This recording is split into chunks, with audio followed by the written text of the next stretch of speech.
Brasil é reconhecido pela sua grande diversidade de fauna e flora, mas a biodiversidade marinha presente na zona costeira do país ainda é relativamente desconhecida.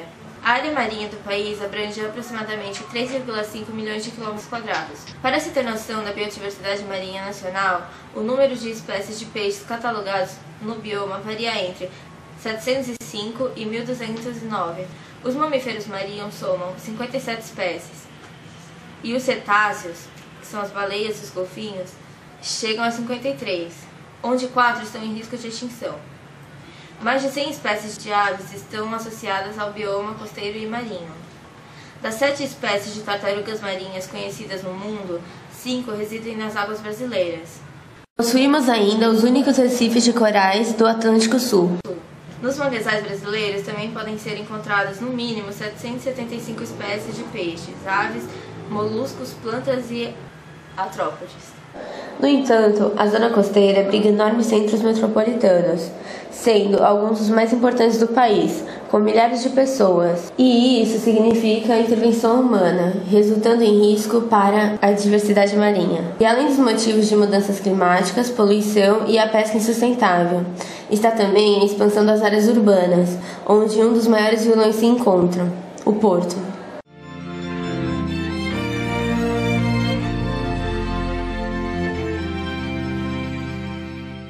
Usadas em navios de carga como contrapeso, a água de lastro tem função de manter a estabilidade e a integridade estrutural do navio. Essa água é necessária para que, quando o navio consumir combustível e água durante a viagem, não ocorra diminuição de peso bruto, permitindo que o leme e a parte da hélice fiquem fora d'água sem prejudicar a manobrabilidade e o governo do navio, auxiliando também nos momentos de carga e descarga.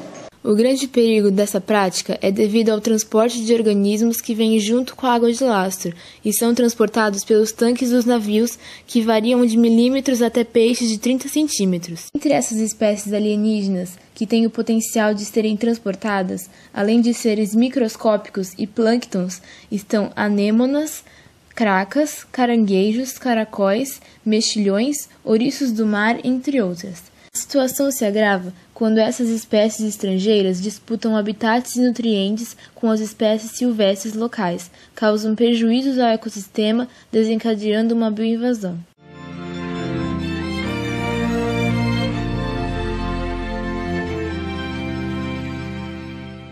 Quando uma espécie exótica invade um ecossistema inóspito e nele se desenvolve, isso é denominado como uma bioinvasão. Isso acontece se o organismo encontrar condições favoráveis para o seu estabelecimento, principalmente quando ficam livres de predadores. Elas podem se tornar pragas e um grande desequilíbrio ecológico e principalmente causar impactos negativos em algumas atividades econômicas, como na pesca e na agricultura. Pesquisas feitas pela IMO estimam que 12 bilhões de toneladas de água são transportadas anualmente ao redor do mundo e que a todo momento 4.500 espécies são transportadas mundialmente. Estudos recentes realizados na região sul do país identificaram-se novas espécies de algas azuis tóxicas na região da Lagoa Mirim, que são transportadas durante o período de vazão para o estuário. Em 2001, a presença de um mexilhão dourado denominado L. fortunei foi reportada na usina de Itaipu e em 2002 foi encontrado nas usinas hidrelétricas adjacentes do Rio Paraná em São Paulo. O impacto do mexilhão dourado no Brasil tem sido grande e tem causado problemas de saúde pública, entupimento de tubulações, filtros de usinas hidrelétricas e bombas de aspirações de água, degradação da espécie nativa e problemas relacionados com a pesca.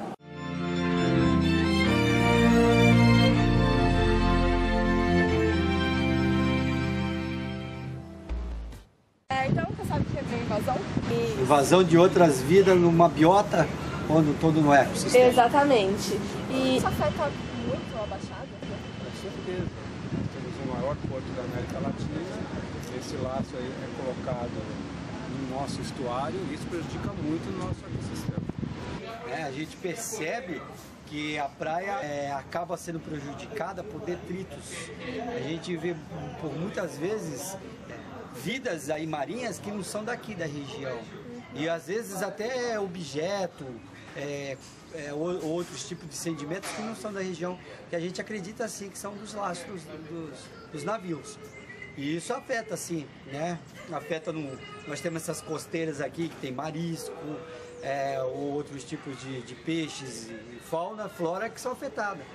Nós pegamos tartaruga aí outro dia com mortandade um pouco elevada, só não sabemos se diretamente está ligado, mas acredita que sim, né? Falamos com o professor da Unesp, Denis, e fizemos perguntas semelhantes sobre o assunto.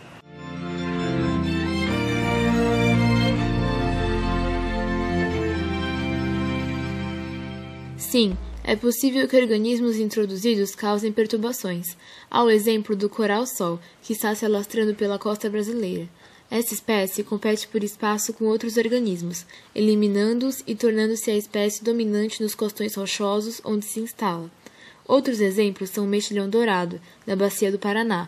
Em alguns lugares, sua densidade ultrapassa 10.000 indivíduos por metro quadrado.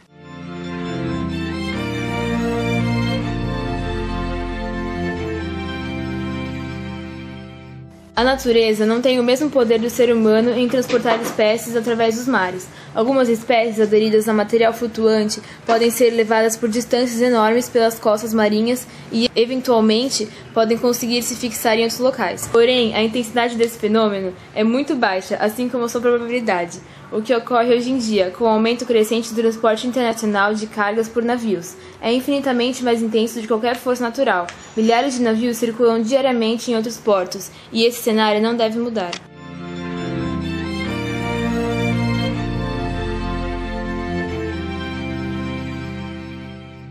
Esse problema é reconhecido pela ONU, pela Organização Marítima Internacional IMO e pelos países, porém pouco tem sido feito no sentido de conhecer, controlar e evitar o problema da bioinvasão pela água de lastro. Houve tentativas importantes, coordenada pelo Programa Ambiental das Nações Unidas, UNEP, sendo a mais conhecida delas o Programa Globast, que teve participação brasileira. No entanto, o programa não teve continuidade e não foi ampliado para outros portos. E pior, as sugestões não foram totalmente acatadas. O que acontece é que muitas das soluções propostas envolvem custos, e tanto as empresas quanto os governos não parecem dispostos a gastar. Daí, nas reuniões internacionais que tratam do assunto, nunca se consegue chegar a um consenso. É por isso que ainda não temos uma lei internacional regulamentando a água de lastro, mas somente recomendações sugeridas pela IMO. O problema é que se apenas um porto tiver regras, ele perderá competitividade devido ao aumento dos custos para os navios operarem nele. Então, passa a ser necessário que haja uma regra comum para todos, de forma que aquele porto que está adotando uma postura ambientalmente melhor não seja punido.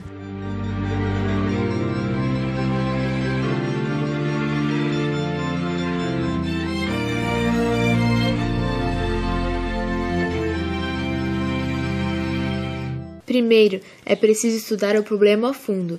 Não contamos ainda com estudos detalhados e mesmo os órgãos relacionados com a questão não oferecem um apoio adequado aos pesquisadores. Sei de colegas de diferentes centros de pesquisa que tentaram estudar o problema, mas tiveram que abandonar os projetos por não terem apoio. Entretanto, espécies introduzidas têm sido detectadas aqui na região da Baixada Santista.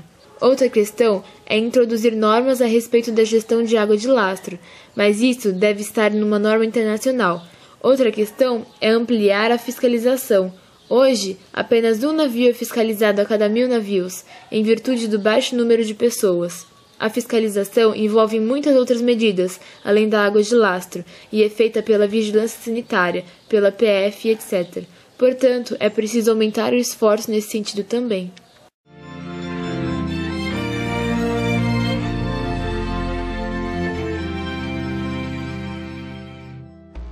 O MMA prevê lançar ainda este ano o Panorama da Conservação dos Ecossistemas Costeiros e Marinhos do Brasil, um retrato da biodiversidade marinha, suas ameaças, ações